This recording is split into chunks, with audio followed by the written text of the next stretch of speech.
হযরতে সালেবা রাদিয়াল্লাহু তাআলা, এক যুবক সাহাবা, 16-17 বছর যুবক। আপনাকে বলছি গভীর খেয়াল, নবীজি কাজে পাঠালেন, সালেবা ওইখান থেকে একটু ঘুরে আসো, ওইখান থেকে একটা কাজ করে আসো। উনি যাওয়ার পরে আর আসে না। নবীজি খেয়াল করলেন 1-2 দিন হয়েছে সালেবাকে দেখা যাচ্ছে না, ব্যাপার কি? হযরতে শেরে খুদা আলী আর হযরত ওমরকে পাঠালেন, যাও তো সালেবাকে খুঁজে নিয়ে আসো। কই গেল? এখন বিষয়টা হলো হযরতে সালেবা রাদিয়াল্লাহু তাআলা তিনি যখন আমার নবীর হুকুমে একটা কাজে যাচ্ছিলেন, তখন হঠাৎ করে ওই সময় একটা নারী, একটা যুবতী গোসল করছিল, শাওয়ার করছিল। যাওয়ার সময় যখন যাচ্ছে, আরবের দমকা হাওয়া আসার কারণে কাপড়টা সরে যায়, ঢেকে যেখানে গোসল করছে হামামখানা, এখন তো বাথরুম চলে আসছে, ওয়াশরুম, তখন তার এত বেটার ভালো পজিশন ছিল না, পর্দা দেওয়া ছিল, পর্দা হাওয়ার কারণে একটু সরে গেছে। হযরতে সালেবা চোখ দিয়ে দেখে ফেলছেন, তাও কি একবারে বেশি, 2 বার দেখেন নাই, একটা পলক দেখে চোখকে হেফাজত করছেন। দেখার পরে ওই যে কাজে গিয়েছেন, হঠাৎ তার মধ্যে এই অনুশোচনা কাজ করা শুরু করলো যে আমি তো জেনা করে ফেলেছি, আমি তো এই চোখ দিয়ে গুনাহ দেখে ফেলেছি। আর দেখেন আমরা এখন ভালো কিছু দেখতেছি, স্ক্রল করতেছি, দেখেন স্ক্রল করতেছি রিলস, ওই কি আছে এগুলো যখন দেখবেন, ভালো 10টা দেখলো, খারাপ দেখবেন 15টা আসছে। আমার কথা বুঝবেন যুবক, আমার মুসলমানদের উদ্দেশ্যে বলা, ঈমান ধ্বংস করে দিচ্ছে আমাদের। চোখকে হেফাজত করুন। আমার কাছে অসংখ্য মেসেজ আসে, হুজুর কিভাবে ঈমানকে হেফাজত করব? আমলে মন বসে না, বসবি কিভাবে?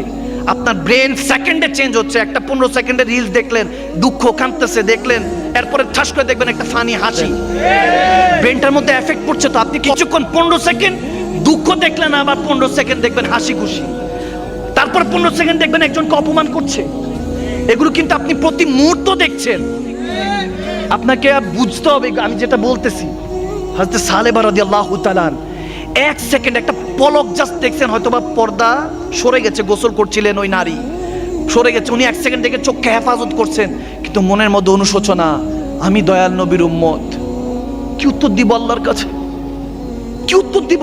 আমার নামে কি আয়াত নাজিল হয়ে যায় কিনা যে সালেবা কাফের হয়ে গিয়েছে? চোখে মুখের মধ্যে ভয়, অন্তরের মধ্যে ভয়, নবীকে চেহারা কিভাবে দেখাবো? আমাদেরকে তো দেখাতে হবে কবরে গেলে এই চেহারাটা। নবীজি তো এই চেহারা দেখবেন।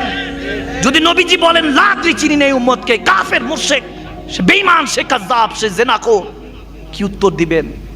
নবীজি যদি আপনাকে না চিনে, কবর যার শেষ হয়ে গেল, তার আবার হাসর কি? সে তো ওখান থেকে ফিনারে জাহান্নামা খালিদিনা, চিরস্থায়ী জাহান্নাম তো সেখান থেকেই। নবী যদি চিনে যে এই উম্মতকে আমি চিনি, সেই তো জান্নাতে নবীজি সুপারিশ প্রাপ্ত হবেন।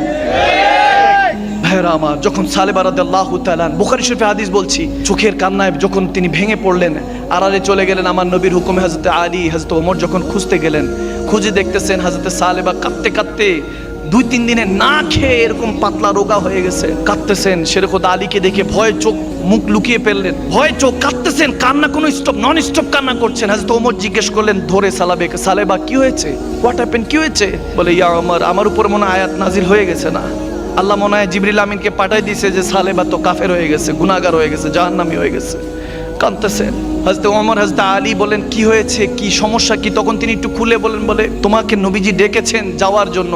তিনি বলতেছেন আমি চেহারা কেমনে নবীকে দেখাবো, কিভাবে দেখাবো? যে চোখ দিয়ে নবীকে দেখি, সেই চোখ দিয়ে আমি জেনা দেখে ফেলেছি, জেনা করে ফেলেছি। একটাবার চিন্তা করুন যুবক, এই চোখ দিয়ে কত গুনাহ করি, এই জুবান দিয়ে কত গুণের মুনাফিকি কথাবার্তা বের হয়ে যায়। আপনার অন্তরে যদি একজন ব্যক্তির জন্য ঘৃণা থাকে, মনে রাখবেন আপনার ওই অন্তরে নবী আসবে না, নবীকে কখনো দেখবেন না। এটা হাকিকত। এই হৃদয় পাক, হৃদয়ে পাক পাঞ্জাতান, আমার পাক দয়াল নবী আসেন। হৃদয় যতক্ষণ পর্যন্ত সাফ না হবে, ততক্ষণ পর্যন্ত নবীকে দেখবেন না। আর নবী যদি না দেখেন, খোদার কসম কোনো আমল গ্যারান্টি দিতে পারবে না আপনার জান্নাতের। একমাত্র নবী যদি দেখেন, আমার নবী বলতেছেন মান রানি ফাকাত আল হক, যে আমাকে দেখলো সে আল্লাহকে দেখলো। যদি নবীকে দেখেন, জান্নাত আপনার জন্য অপেক্ষা করছে। হযরত সালেবা রাদিয়াল্লাহু তাআলা কে যখন হযরত ওমর আর মাওলা আলী নিয়ে গেলেন নবীজির কাছে, যেতে যেতে তেনার মৃত্যু সজ্জায় গুনার কথা ভাবতে ভাবতে তেনার অসুস্থতা মৃত্যুর কাছাকাছি নিয়ে গেলেন। যখন সালেবাকে আমার নবীর কদমে আনা হলো, নবীজি যখন দেখলেন সালেবা রাদিয়াল্লাহু তাআলা নবীজির চেহারা মোবারকের দিকে তাকিয়ে একটা উফ করে কেঁদে উঠলেন, চোখের পানি ছেড়ে বলেন ইয়া রাসূলুল্লাহ, আমাকে মাফ করে দেন। হয়তোবা আল্লাহ আপনাকে একান্ত মনে হয় বলে দিয়েছে আমি যে গুনাহগার, আমি জাহান্নামী, আপনার উম্মত হওয়ার সুযোগ হয়নি, আমি উম্মত হওয়ার কাবিল না। তখন আমার নবী দেখতেছেন সালেবা রাদিয়াল্লাহু তাআলা ইন্তেকালের শেষ মুহূর্তে এদিক দিয়ে আজরাইল আলাইহিস সালাম আসতেছে, নবীজি বলতেছে সালেবা তোর কিছু হয় নাই, তোকে আল্লাহ জান্নাত হিসাবে কবুল করেছে। এই কথা শুনতে দেরি নাই, সালেবা রাদিয়াল্লাহু তাআলা মুচকি হাসি দিতে দিতে বলতেছে এখন আমি মরও শান্তি পাবো ইয়া রাসূলুল্লাহ, আপনি আমার সাথে ওয়াদা করেন আমার জানাজা আপনি দিবেন।